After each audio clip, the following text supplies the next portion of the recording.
Hello and welcome to my first Spark AR community live stream. First off, I'm going to make some apologies that basically this stream will be shorter than I originally intended because I've not been feeling super amazing today.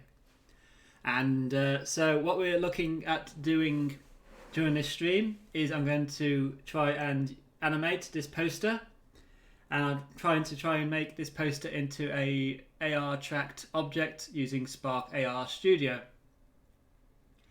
So my interactions will be this TV here will show a image sequence or video sequence, and I'll be able to change the channel by tapping on it. Whilst this TV will also be rocking forwards and backwards on this little triangle. Let me know if you can also, if the audio is working correctly for the microphone, because I can't hear myself through that, obviously. We also have this little eye here, which will close when I tap on it. We're going to have this sun going up and down. This little play button here will control this content playing or pausing. And this sphere here will go up and down through these boxes here. And we may try and do some more, we'll see. I don't suppose we're going to get all this animated during this stream. There's quite a lot of work that we need to do to preparize it. And that's largely what I'm going to do now. So what I've already done is, if I go to my desktop, I go to my folder here, I've already segmented the assets I am wanting to animate. The eye for now I've just kept as one object, but I will come back into this in After Effects and actually animate the pupil to move left and right and only blink when tapped. I'm just going to quickly play back my stream so I can see whether I can hear myself. Oh. So apologies if you get feedback. Okay, so audio is coming through. Good. Okay. So now I've basically created this poster in Illustrator. It's not the most amazing thing.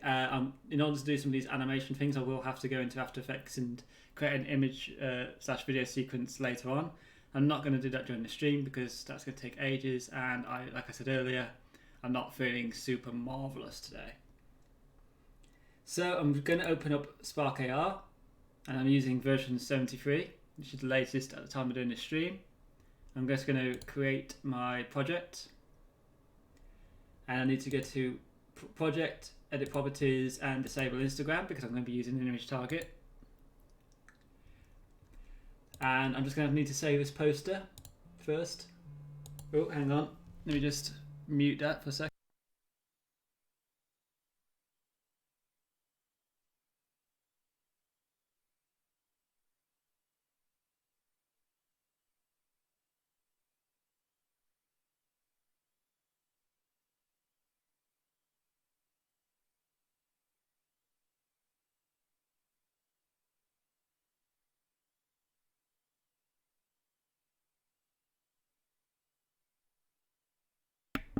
Sorry about that, I just had a phone call come through, which is not ideal.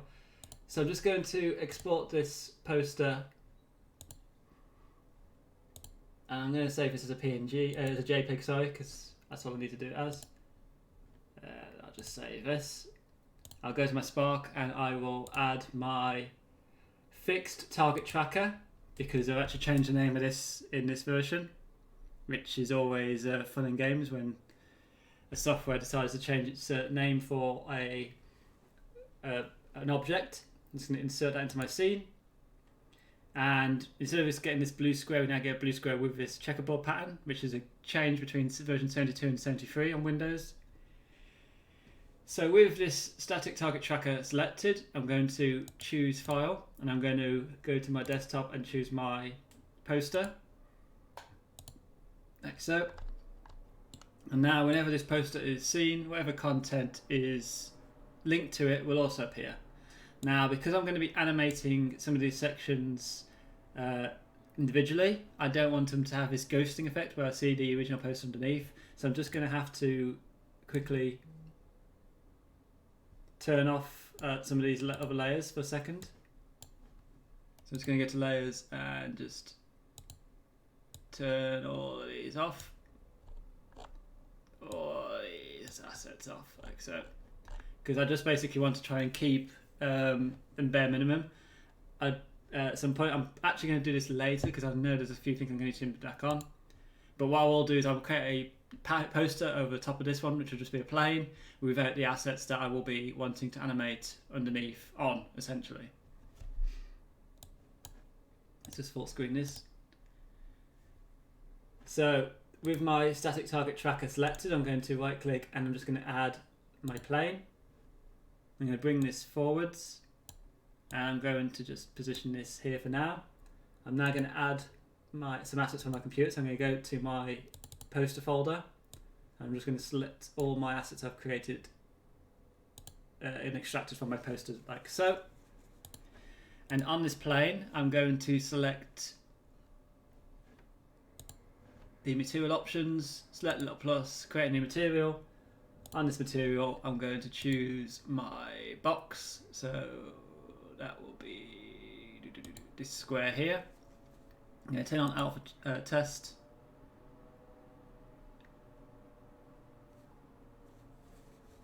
And it should be in transparency. Let me just double check that it's actually saved. Saved as JPEG. Okay, so let me just go back to my poster. That's an oversight on my part, because I need it to be transparent. Like so, turn them all back on. Let me just select one of these cubes, file, export selection, and make sure this is a PNG. And I'm just going to do this with all these assets that I have selected earlier.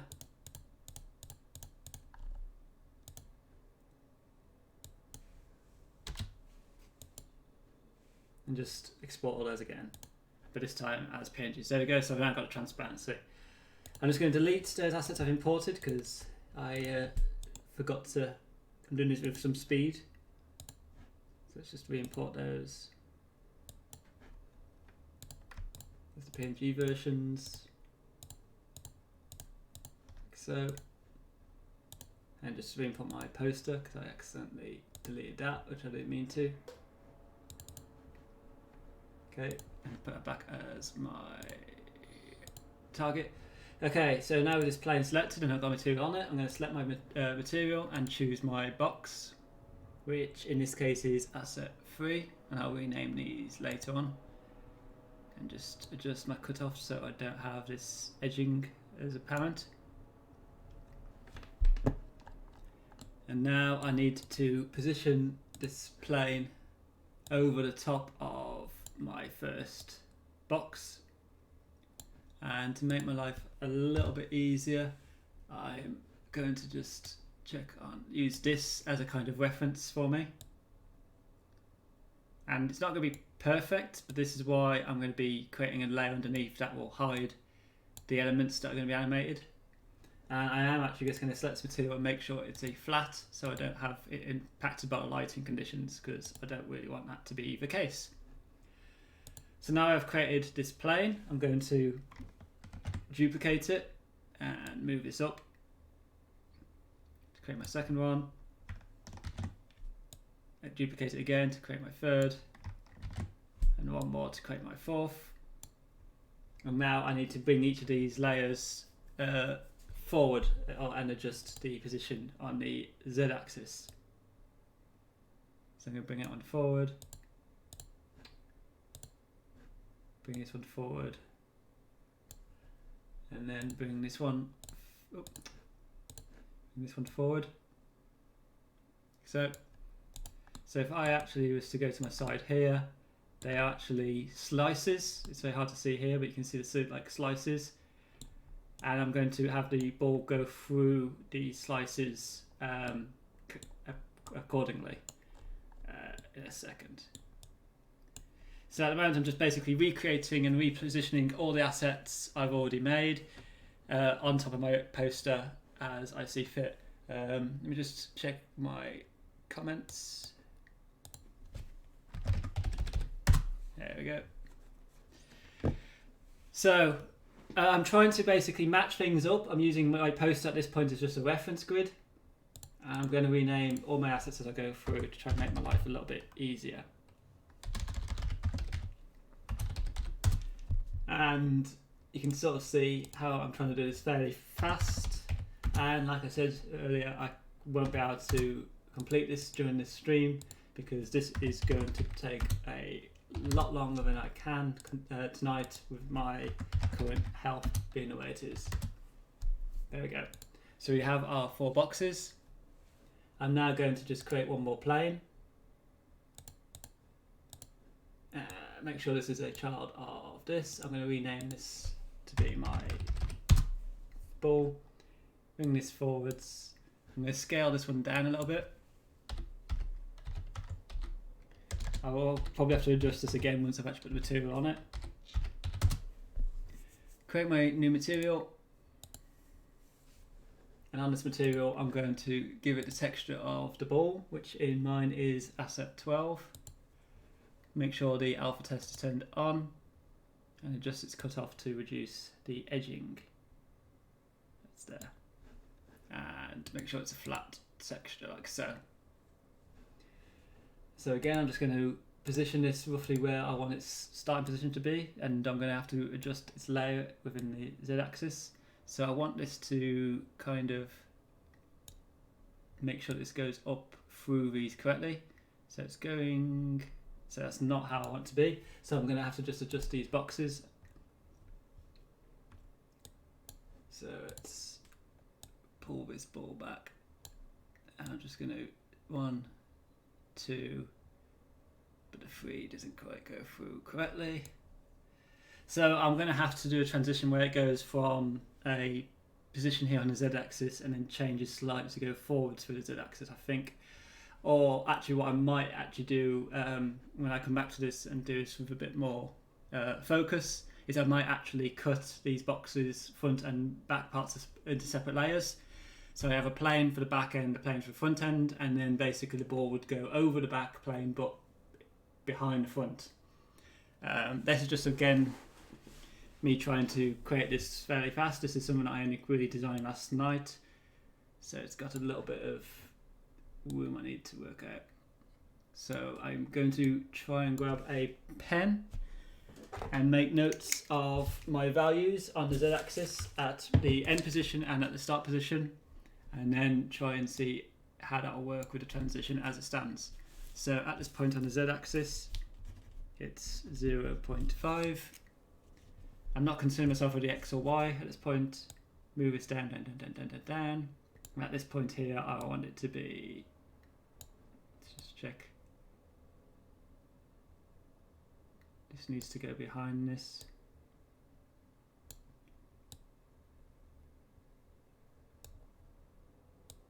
Just pull this forward a little bit.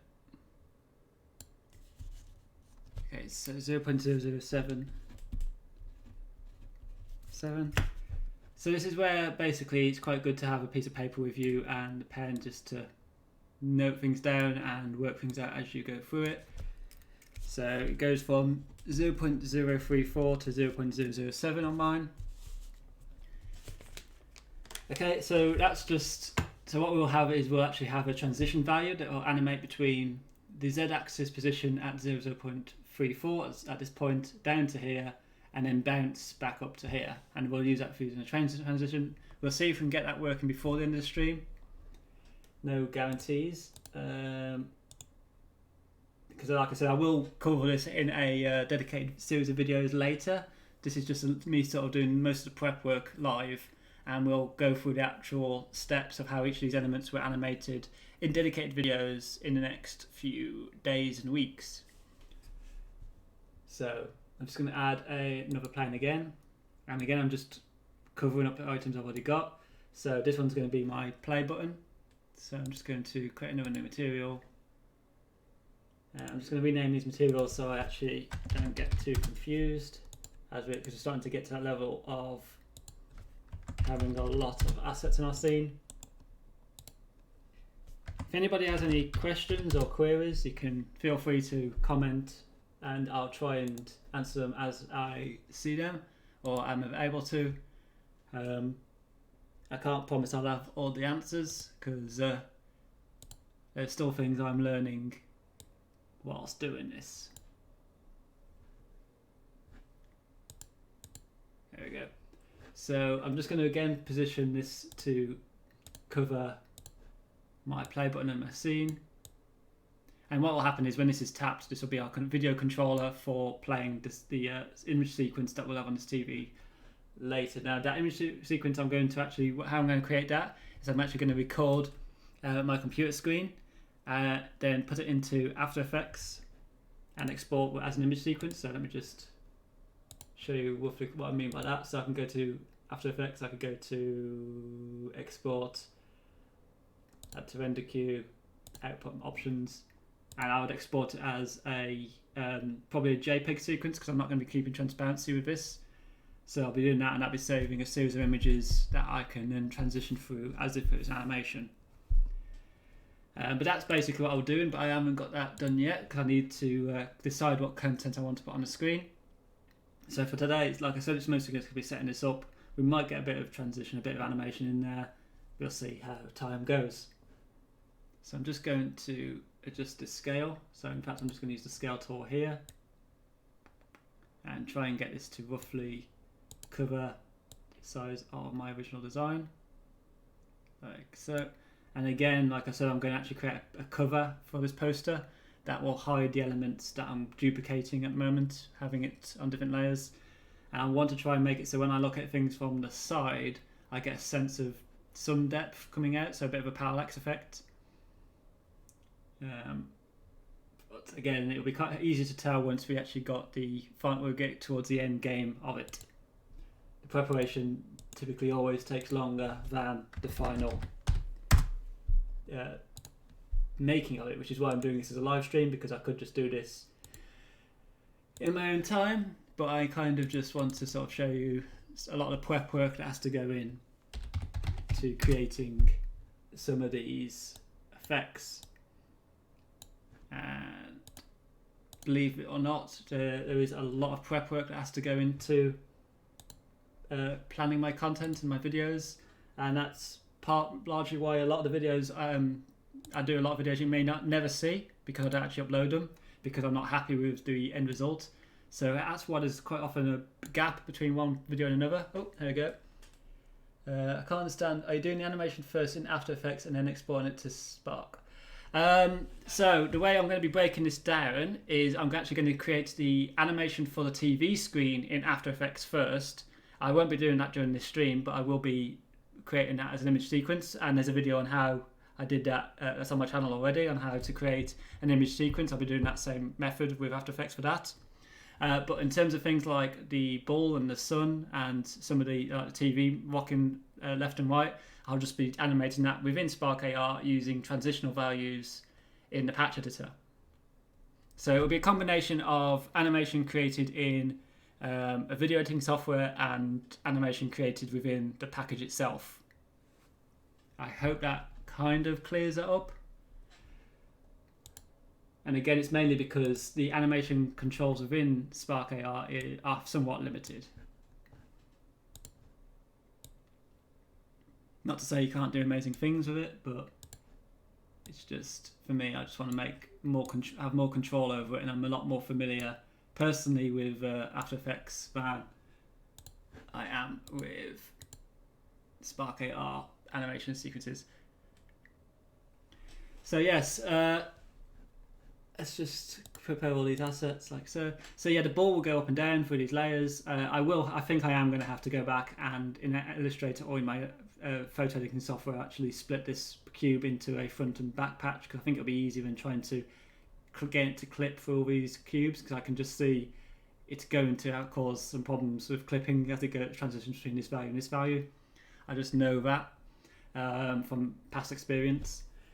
But this again, like I said, I made this poster last night, and I'm trying to get this poster working by Monday. So a lot of the stuff I will have to continue doing after the stream, and I will upload dedicated videos in the future.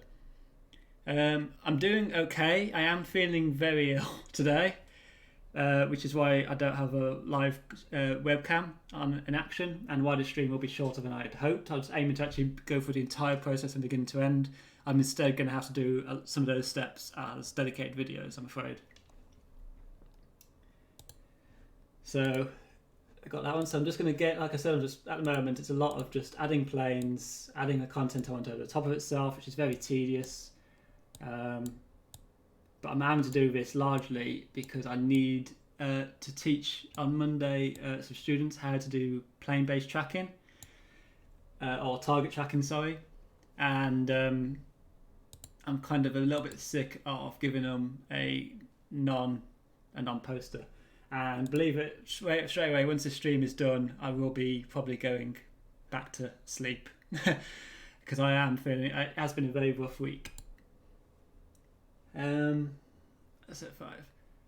I do feel somewhat guilty that I don't upload videos as frequently as I like, and I'm not the greatest content producer or anything. I'm not ever confessing to be so. I do these videos largely for the actual students I deal with. So I actually work at the University of Lincoln and I work as a learning advisor.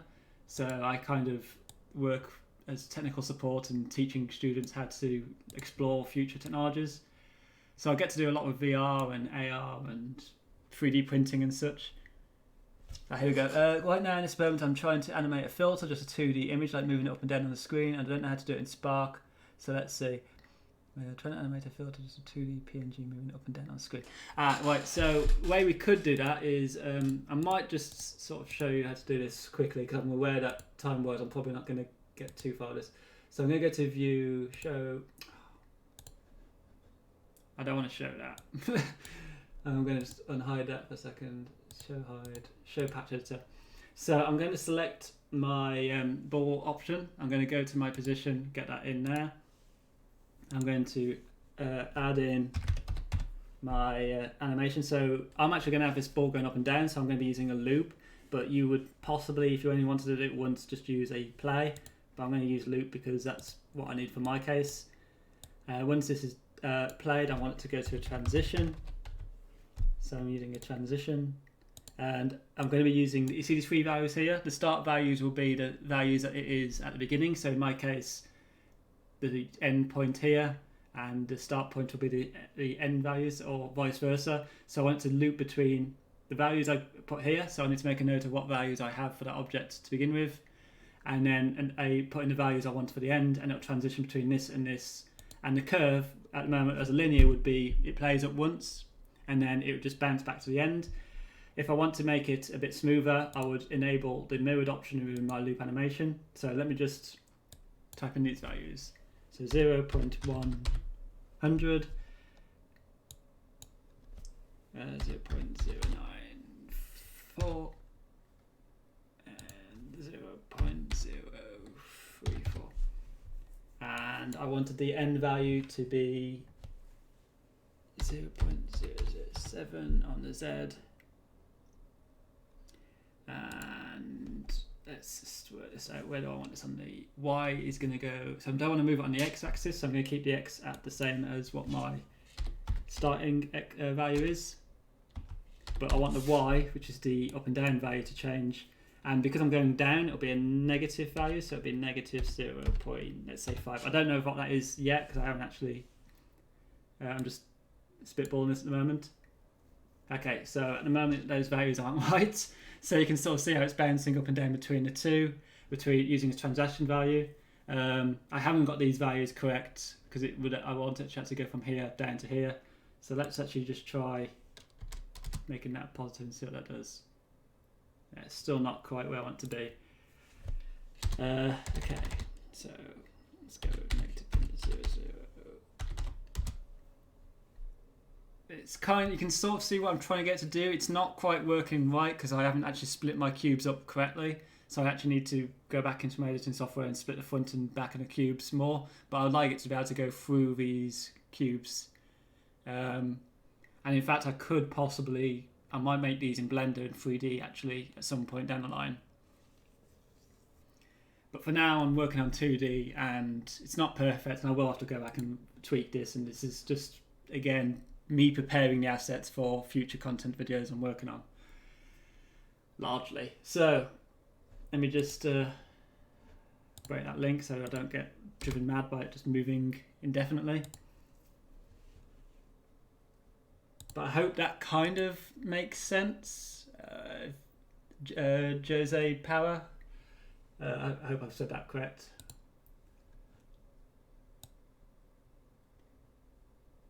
I want to try and actually, I've got a backlog of comments I'm trying to work through. So apologies for anybody who still hasn't got an answer back. There's certain things that I just don't know, and I am trying to talk to other content creators and tutorialists to see if we can collaborate and sort this out, because to be really honest, got it, I'm totally new with transition stuff. I think I got it. Cool, thank you. So yeah, transition values, they're not the easiest thing to work with sometimes, but it is the easiest way I've found of doing animation within Spark. Like I said, if I want to do more complicated animations, I would typically do it as a PNG sequence or video sequence in a video editing software. And that's just, again, because otherwise I'd end up having to have a transition looped to play to a certain point, and then have that go to another point, and then it becomes very convoluted. Whereas actually so it's good for initial 2 values. I could even adjust the kind of bounce here. So if I wanted to change the sine wave, for example, I can have this bounce, which gives it this kind of jittery effect. Same with elastic, it has this kind of rubbery boing to it. So you can sort of play about with curves and change how the effect transitions between 2. And if I change the duration, let's say it's like 10 seconds, that actually changes the speed of my transition, and so the effect plays over the 10 seconds I give it, for example. But yeah, I'm just gonna. So that's transitions. I have kind of covered this in the past, but I appreciate that I haven't possibly covered it as well as I could.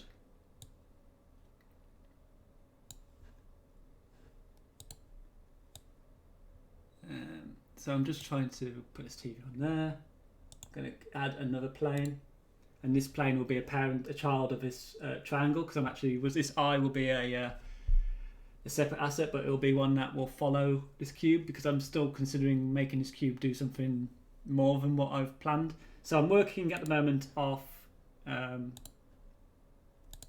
Let's just open this up. I'm working off this kind of rough idea in my head of what I want it to do. So I want these interactions. Again, this is just me crudely last night thinking what I want it to do, and some basic effects, some of it being done in video editing software, some of it being done in the app engine itself. And again, I've got to try and prepare this content for students who may have never touched Spark AR or any program similar to this in the past. I'm trying to keep away from coding and scripting, because that's not their interest or sort of desire, in a sense. So let's just QSI. Now there is possibly a way of actually working out the exact values that you need. I'm very much judging this by sort of eye. Bit of a pun there, didn't mean to do that. I'm also aware of making this very Illuminati, very Gravity Falls like. That's not kind of, again, super intentional. Just turn the alpha test on. So let's just see how that's working at the moment in here. So got this TV, and I'm going to want this TV to do some animation. So where is my TVs? Here. I actually am going to use what I've just shown you as a transition value to actually get this to rock. This might not work correctly, so if this doesn't work, I'm going to might create a null object and use that as a pivot point. And that's a way where we could, for example, an easy way where we could create an arm. So we could have each segment of the arm as a separate null object, and it will rotate around the center of that point. I might show you that, because that's quite an interesting way of building up hinges or joints without having to super rework the origin points of the objects, because all these planes, origin points or transition points, are the center of the cube. If I wanted to pivot around, let's say, a corner, I would have to create a null and use the center of that null point to be the rotation point for what's ever attached to it. And I will do a video on that, I think, actually, because I think that would be very useful for how to do things like bones in 2D. I'm working my way towards doing 3D stuff, but I'm just working through the newest version of Blender at the moment. So it will be a little bit of time yet. So in this one, I'm just going to use rotation. And in fact, I'm just going to reuse this because I'm not going to be animating this ball today because I need to do a bit more work fixing the cubes. So let's just do this for speed. Let's just link this to this. So I want this to rotate on the y-axis, I think. Let's just check. Nope. Okay. So yeah, okay, so it's on the z-axis this one's going to be.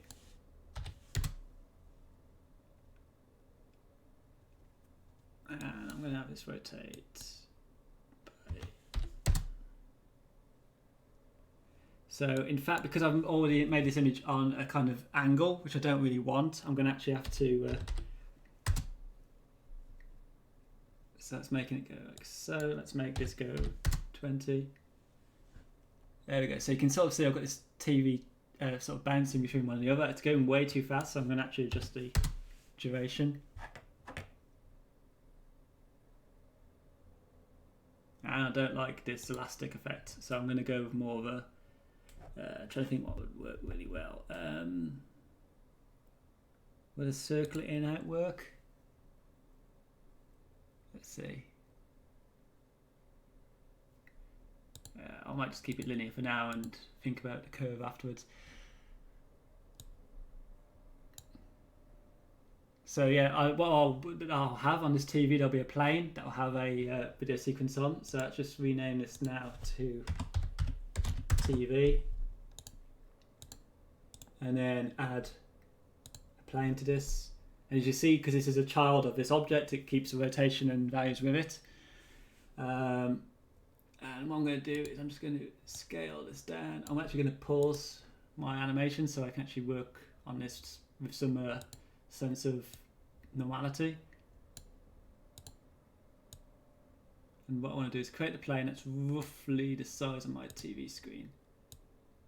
And again, I could have possibly made this a little bit cleverer in the sense of thought about how I was going to do this before designing the asset. But again, this was done last night very abruptly.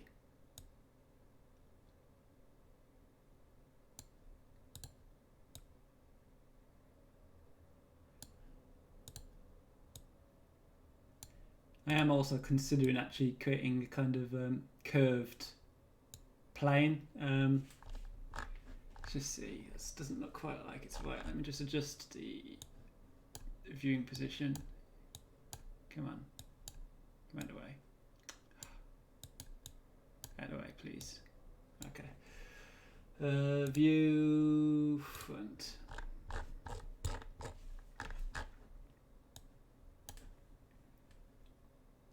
So my rotation's not quite lined up right. And again, some of this will be, I'll have to tweak afterwards. But I'm just trying to get the rough positions and naming now.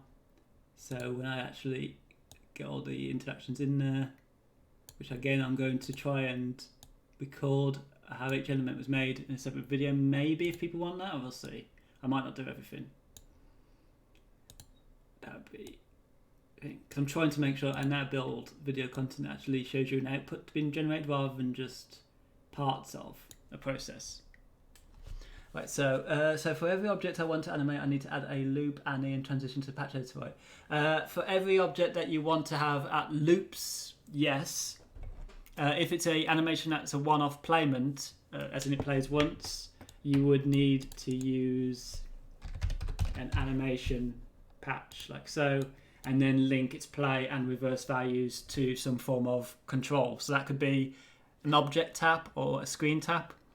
I will be going through how to build a complex object tap system where you can change between more than 2 or 3 positions. And that's based on, again, on a student this week coming to me with a very particular requirement, and it got quite complicated, but I think I found a way of making it very simple to build quite advanced effects that way. So yeah, you don't have, it doesn't have to be a loop, it can just be an animation, but we do need to link your play and reverse options to something, because otherwise it'll play once and then you wouldn't be able to reset it. So again, it's thinking about how the user is going to kickstart that animation. And that is only, again, I'd say that this transition thing is only if you want to make the animations within Spark. If you want to make the animations in another program, you can do. I can't really recommend at the moment how to do it in 3D for 3D objects, because that's something I'm still working out. But you can use transition values to adjust 3D objects within Spark. But if you want to have complete control, like a human body, that would require skeletal rigging, and that would be animated in something else. But yeah, if you want to, for every object that you want to be animated, you would link it up. If it uses the same values, you can link multiple objects to it, but bear in mind that because you've only got these two values, anything would any change between these two values with everything that's linked to it. So yeah, it can get quite complicated if you want to do a super amount. And I'm already aware that this poster, to do everything I want it to do, is going to get quite messy in the patch editor, which is why I'm not going to show you too much of that, because I'm aware that it will be a logistical headache, and it's something I'm still working out as I build it. But once I've got it clarified, I will show you how it was built. And again, if you've got any more questions or answers or queries, let me know, because I am trying to engage more with people. Because as you're probably aware, this week I passed 1,000 subscriber mark, which I was super thrilled with. Because it's not been my intention to actually produce these videos for the wider public. They were very much built just for the students that I deal with. And I'm not aiming to monetize anything in a sense, but I am having to currently monetize my older videos. God, thanks for it. Never apologise for asking questions. There are no such thing as basic questions or silly questions in that regard, because at the end of the day, everybody has to learn. And I will say that Facebook don't make this super easy in the sense of their own guides and tutorials and materials aren't super helpful. They're getting better, but there are stuff that is even on their own website that is not even relevant anymore, which is quite annoying. And there are some great YouTubers and community members that are doing and sharing their code and script. And I'm only one, and I would probably say I'm probably one of the least skilled of some of them. But yeah, it's you learn by doing and learn by asking. Nobody knows everything. I definitely don't know everything about Spark AR. I'm still learning things. I love it when people come to me with a query and I don't know how to work out how it's done. But the kind of advantage I suppose I have over some people is I have worked in other 3D programs in the past, and I have worked making Spark AR projects for businesses in the past. Actually, I used to do it all by code, so this is actually a million times easier than what I used to do. So yeah. Anyway, let's get back to this. So I've got this triangle, got this TV. I'm just going to continue adding my assets because I'm getting a little bit distracted. No worries. I'm happy to talk to people and engage with people. Create new material. And everything that I produce is, I'm doing it out of a general interest, because I don't get sort of paid or supported to do this stuff. This is all stuff I do off my own back, like a lot of people do. You learn by just doing. And like I said, if it wasn't for the fact that I needed to do this for some students' lessons, that again I've sort of taken a lead on and such. Yeah, there we go. So that's my son. So I'm already thinking about the way I've set my layers up, and I'm already aware that I'm probably going to need to actually segment my image even more. Oh, it's a logistical headache sometimes. Why did I build it like this? I don't know. But it'll look good when I get there at the end. So we name this to Sun. I do want to do more live streams and more stuff. I also want to move away from doing just Spark content. I'm kind of reaching my limit with it, and I want to show off more things. So if anybody wants to know how to do anything, let me know. I can show any number of programs or processes. I actually, if chances are, if it's something that's sort of experimental, I've probably explored it or delved into it at some point. And my background is very much in game production, VR content, that sort of thing. So, new material. That's it. So I really wish I renamed these. I might rename these again. I'm not good at it now, but I will rename those. Because it's already getting quite convoluted and complex. And there's a part of me that's like, I'm practicing bad practice here, in the sense of whenever you design something, you should always consider the order of which you do things. And the way that the order works within this, for example, is whatever's at the bottom here is actually at the top. It's like an inverse Photoshop in terms of the hierarchical system, which is quite frustrating when I have to understand a good 30, 40 odd programs on a daily basis. So, okay, let's move this along.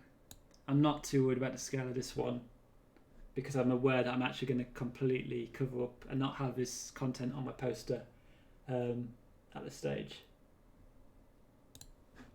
So all the way when I'm working on this, I'm thinking about how I'm going to have the end result be, how I'm going to try and optimize it.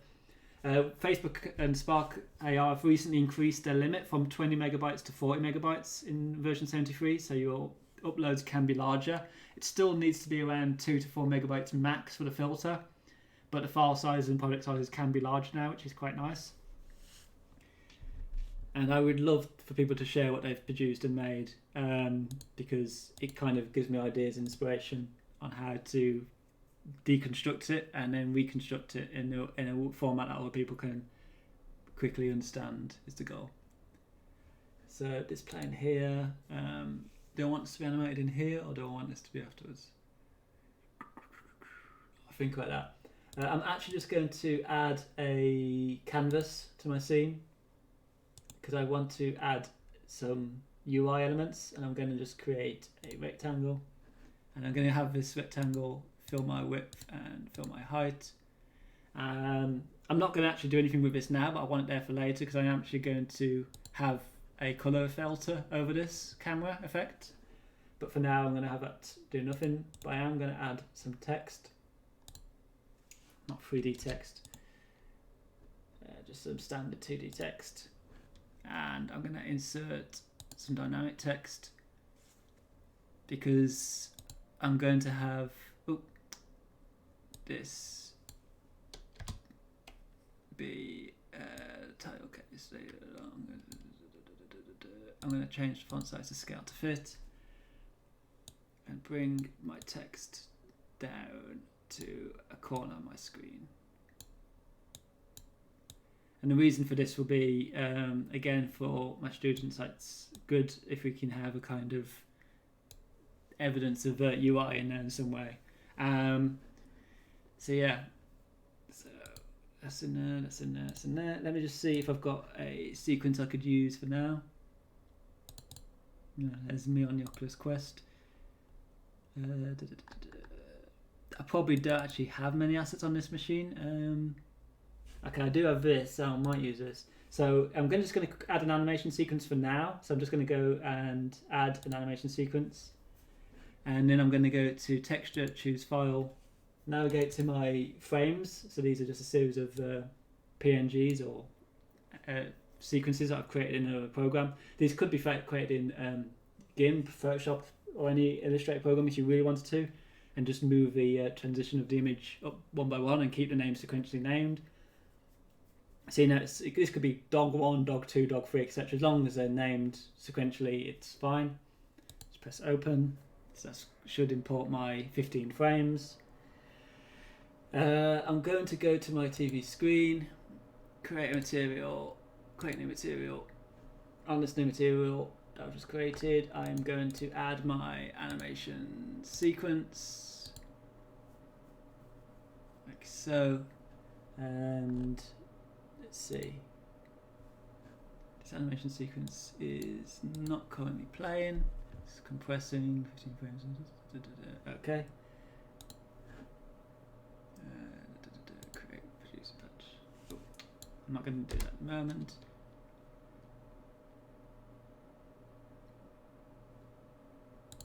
Okay.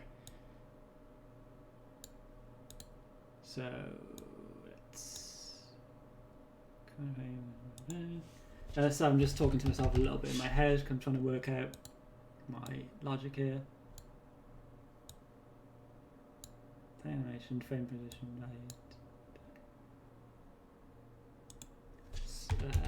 just going to use a screen tab for now, but I will replace that with an object tab.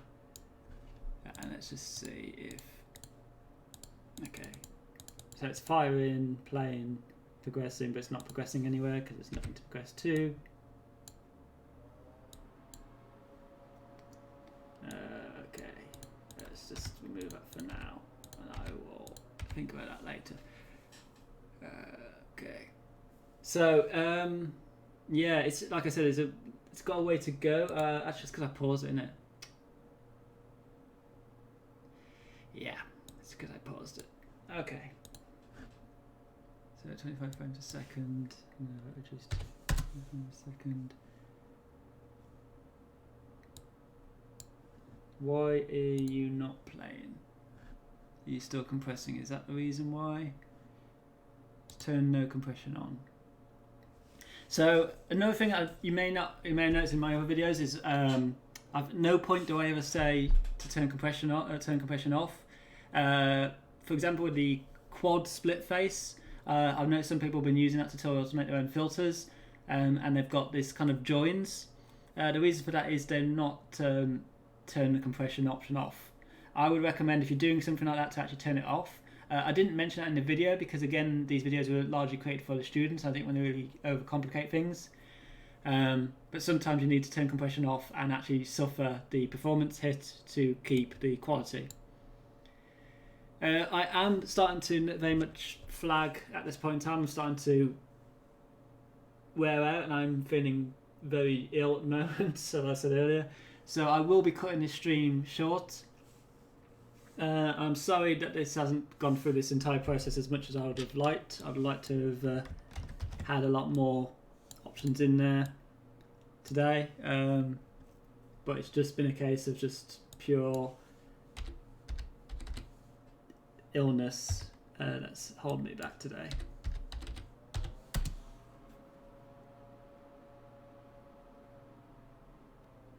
But yeah, I will do more streams like this again. I'm hoping to get content up. Like I said, the next few videos I've got planned will go through. It'll go through how we can create an advanced object tap. I'll go through the breakdown of actually how to get this to work correctly, and I'll segment this image correctly so I actually have the ball going up and down through these properly. And I'll actually also have the play and pause button linked to this TV so I can change a channel. And we'll have multiple channels that we can change through with different sequences attached to them. And I just need to actually finish working on that content for that to work for now. And again, I'm super sorry about this, and I hope that this has possibly been a small insight into my thought processes in life and how I have to deal with Spark. And if anybody ever has any queries or requests, always let me know. I can't guarantee I'll do them or when I'll do them, but I will always try and help people where I can. So I've been Stephen Fisher. This has been my first Spark AR community live make, and I'm aiming to hopefully do more, maybe one a month, and in future ones we may do things like making a plant talk. And actually, when I say making a plant talk, an actual physical plant talk, not when we touch it. And we'll be looking at projection mapping, how we can make interactive projection map displays, and we might even look at some game development if people really want to see that sort of thing. Because I am, like I said, trying to not just do Spark AR content. if you've got any questions, you can ask them now, because I will be wrapping up in the next 30 seconds. I probably just won't be recording anything more. And if anybody has any questions, you can always just send me a message. Follow me on Twitter. So I'm actually just going to bring up my Twitter channel for you over here in a second. So my Twitter channel is @Intermedia. So feel free to follow me on there or send me a message on there if you have any questions that you would like to be answered that needs a bit more of a quicker response. Or you can email intarmedia@gmail.com. And again, it's intarmedia@gmail.com. And like I said, that's other ways of contacting me. Or you can try and comment on any of my videos, and I will see it eventually. But yeah, thank you for watching, and have an awesome night. And I'm now going to go and have plenty of cough syrup and medication and sleep and get myself well so I can actually do more stuff. Thank you for watching. I love you all. Thank you. Goodbye. Oh, that was a bit over the TT. Right, let's just end this stream.